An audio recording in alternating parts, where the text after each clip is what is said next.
الجزال، شاعر فكري ملي ما اجيب الا الجديد، هاجسي يطرب على مدح ذربين الفعال، سوق والفرحة ترى روعي الفعل الفريد، ملك الله يسعده ويرزقه بشوف العيال، الف مبروك وعسى دايم فرحة تزيد، الاصيل الهرزقه واكرمه بنت الحلال، يوم قالوا لي عقد قلت يا جعل سعيد، يستحق عبد الله الخير زيزوم العيال، والنعم عبد الله اشهد انه حر عنيد، شامخ ويحتمي كلمته لقال طال، طيب ومدح الشهم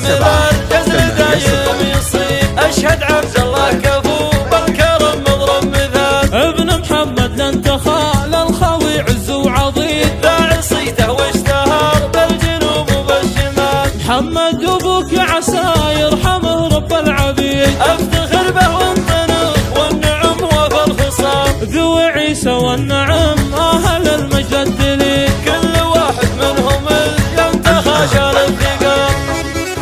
على زفات ملكة الفن، على زفات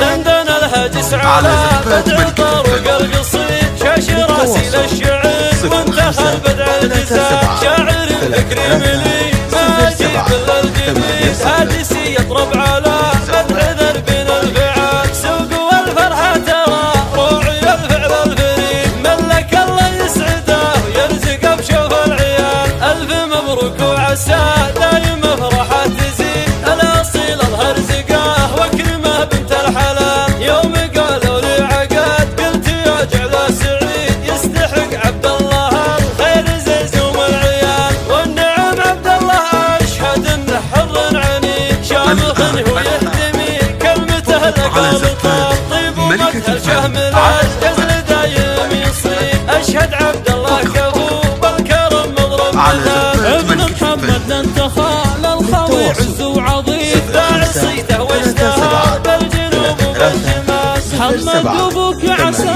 يرحمه رب العبيد، افتخر به وانطنخ والنعم وفي الخصام، ذو عيسى والنعم